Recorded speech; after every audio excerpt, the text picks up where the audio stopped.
नमस्कार, NDTV India पर आपका बहुत बहुत स्वागत है। इस वक्त शाम के 4 बज गए हैं। वक्त हो चुका है सवाल इंडिया का। मेरा नाम है अंकित त्यागी और आज फिर से बात करेंगे जिस तरीके की अभी चिंता जो बनी हुई है, दुनिया के सामने जो सवाल खड़ा हुआ है कि जो युद्ध इजराइल और हमास के बीच में छिड़ा हुआ है वो कितना व्यापक रूप लेगा। हम आपको युद्ध से जुड़ी शाम 4 बजे की 4 बड़ी पहले आपको अपडेट से देते हैं। ये 4 तस्वीरें आपको बता रही हैं इस बार की स्थिति क्या है। पहली खबर यह है कि इजराइल ने किसी सीज फायर से इनकार कर दिया है। जो बात हो रही थी कि शायद इजराइल एक ह्यूमैनिटेरियन कॉरिडोर, मानवीय सहायता के लिए एक रास्ता निकालने की कोशिश करेगा, उसको इजराइल ने मना कर दिया है। दूसरी बड़ी खबर इस वक्त की यह है कि मिस्र और गाजा क्रॉसिंग अभी तक नहीं खुला है। मिस्र की जो राफा क्रॉसिंग है वो गाजा पट्टी के साथ लगती है, वहां खोलने से पहले सुरक्षा की गारंटी चाहता है, क्योंकि इससे कुछ दिन पहले जब यह खुला हुआ था, पिछले हफ्ते यहां पर इजराइल की तरफ से बमबारी की गई थी, तो मिस्र चाहता है कि पहले वहां पे पूरी तरह से सुरक्षा की गारंटी दी जाए, उसके बाद इस क्रॉसिंग को खोला जाएगा। वहीं तीसरी ओर इजराइल के जमीनी हमले की तैयारी जो है वो जबरदस्त तरीके से शुरू हो चुकी है। उत्तरी गाजा सीमा पर ग्राउंड ऑपरेशन के लिए सैकड़ों इजरायली टैंक और सैनिक जो हैं तैनात कर दिए गए। अंदेशा यही लगाया जा रहा है कि अगले कुछ समय में यहां पर पूरे जो युद्ध की स्थिति है, ग्राउंड ऑफेंसिव जो है, यानी कि हवा से अभी तक मार कर रहे हैं, अब जमीन पर भी अपने सैनिकों को गाजा के अंदर घुसने के आदेश का सिर्फ इंतजार है इजरायली सेना के।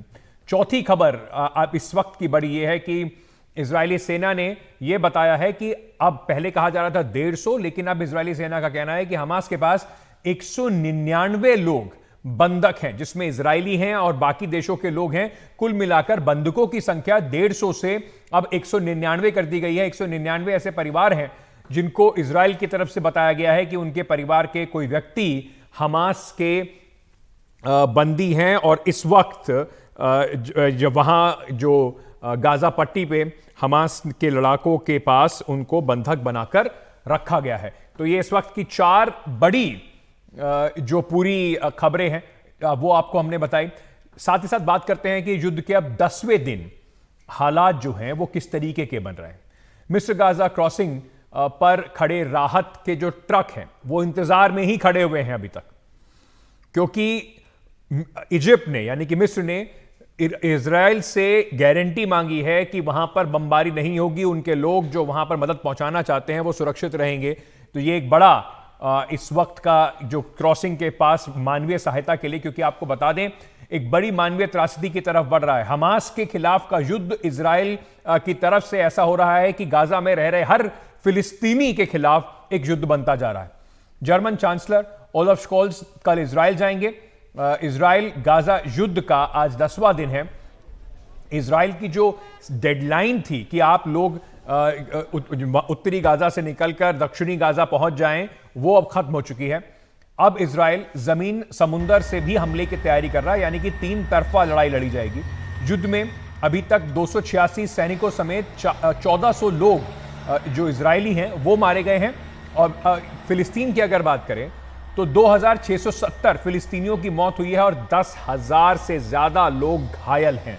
अस्पताल जो हैं गाजा पट्टी पर वो बिल्कुल चरमरा गए हैं। गाजा में इजराइल ने ईंधन बंद कर दिया है, बिजली पानी की सप्लाई नहीं हो रही है।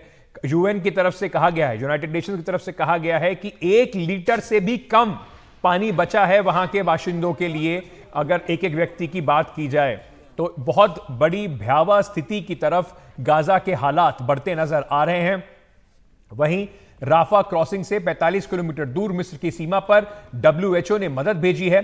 राफा बॉर्डर के जरिए मदद की कोशिश की जा रही है कि वो इस गाजा पट्टी तक पहुंच पाए, लोगों तक पहुंच पाए, क्योंकि इस वक्त गाजा पट्टी पर ना सिर्फ खाने की, पीने की, दवाओं की बहुत जबरदस्त किल्लत बन गई है और एक मानवीय बार बार इजराइल से कहा जा रहा है, इजराइल पे ये सवाल भी उठ रहा है कि हमास की करतूतों की सजा जो है वो पूरे गाजा पट्टी के करीब 20 लाख से ऊपर फिलिस्तीनियों को क्यों दी जा रही है। वहीं इजराइल के प्रधानमंत्री बेंजामिन नेतन्याहू ने हमास के साथ युद्ध जो है उसको शुरू होने के बाद अपनी सरकार की जो इमरजेंसी सरकार बनी है उसकी पहली कैबिनेट की बैठक की। इस बैठक को लेकर इजराइल के पूर्व रक्षा मंत्री वेनी जो गेंज हैं और मिलिट्री चीफ जो हैं ऑफ स्टाफ की तरफ से एक साझा बयान जारी किया गया जिसमें कहा गया कि वो 5 सदस्यीय मैनेजमेंट कमेटी बनाएंगे जो पूरे युद्ध को जो कमेटी के तौर पर, यानी कि ये पूरे फैसले जो होगा वो ये कमेटी लेगी। ראיתי את הלוחמים הנפלאים שלנו שנמצאים עכשיו בקו החזית. הם יודעים שהעם כולו עומד מאחוריהם. הם מבינים את גודל המשימה. הם נכונים לפעול בכל רגע כדי למגר את מפלצות הדמים שקמו עלינו לכלותנו.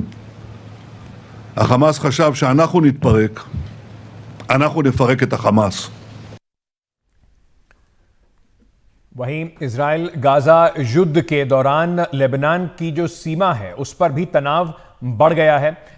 इसकी जो मुख्य वजह है वो हिजबुल्ला गुट है जो लेबनान की जो जमीन है उससे इजराइल के ऊपर लगातार हमले करने की कोशिश में रहता है।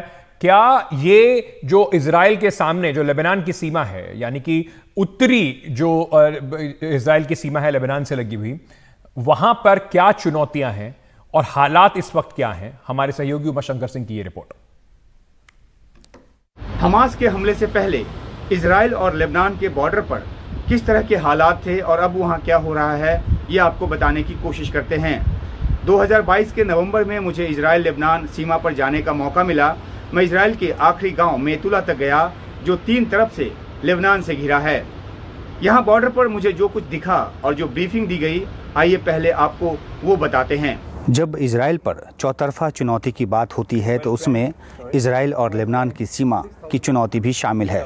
इस वक्त मैं मेतुला गांव में हूं जो कि इजराइल का गांव है और यहीं से लेबनान की सीमा लगती है। पीछे देख सकते हैं जो दीवार है वो इजराइल और लेबनान को अलग करती है। एक लंबा सिलसिला रहा है संघर्ष का इजराइल और लेबनान के बीच। खासतौर पे अभी भी इजराइल का ये कहना है कि हिजबुल्लाह जैसा संगठन ईरान की शह पर इजराइल को अस्थिर करने की कोशिश में लगा रहता है।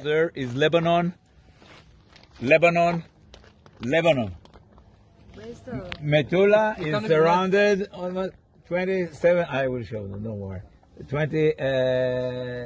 270 degrees with Lebanon border.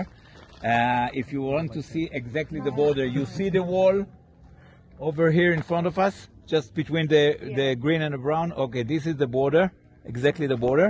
It continues there when the wall is finished with a fence. It goes all like this and goes just very, very near the village, the Metula village. All the hill and the roads where we are looking in front of us, you see something like motorcycles, something like that. This is Lebanon. This is the village El Khiyam in front of us, very Shia, big Shia village in the north, in the southern part of Lebanon. Israel का ये मेतुला गांव है और यहाँ से Lebanon की सीमा लगती है। पीछे देख सकते हैं किस तरह से दीवार जो है वो इजराइल और लेबनान के बीच सीमा का काम करती है। लेबनान और इजराइल के बीच संघर्ष का एक लंबा इतिहास रहा है। हालांकि 2006 के बाद जो आक्रमण है उनकी तरफ से या इजराइल की तरफ से जो प्रति आक्रमण है उसमें कमी आई है, लेकिन अभी भी हिजबुल्लाह जैसा गुट जो है वो लेबनान से इजराइल पर हमले की ताक में रहता है। और जिस तरीके से हमें बताया गया वो ये कि तकरीबन 2 लाख के आसपास रॉकेट जो हैं वो लेबनान के सीमावर्ती इलाकों में अलग अलग घरों में रखे हुए हैं और इससे इजराइल अपने आप को काफ़ी ख़तरे में महसूस करता है। हालांकि इस तरह के डिटरेंस इजराइल ने बनाए हुए हैं जिसके ज़रिए यहाँ पे अमूमन अब शांति रहती है। तो ये मैं आपको समय में थोड़ा पीछे ले गया। पिछले साल 9 नवंबर को जिस शांति की बात वहां बॉर्डर पर की गई थी वो अब पूरी तरह से खत्म हो चुकी है। इजराइल पर हमास के आतंकवादी हमले के बाद हिजबुल्लाह ने न सिर्फ हमास का समर्थन किया है बल्कि वो उसके पक्ष में खुलकर मैदान में उतर चुका है। इजराइल और हिजबुल्लाह के बीच हमले और जवाबी हमले हो रहे हैं और पूरा जो सीमाई इलाका है वो युद्ध का मैदान बनता नजर आ रहा है। दक्षिणी मोर्चे से जहां इजराइल गाजा में घुसकर ऑपरेशन की तैयारी में है, वहीं उत्तर में लेबनान की सीमा पर भी उसे मजबूत मोर्चाबंदी करनी पड़ी है।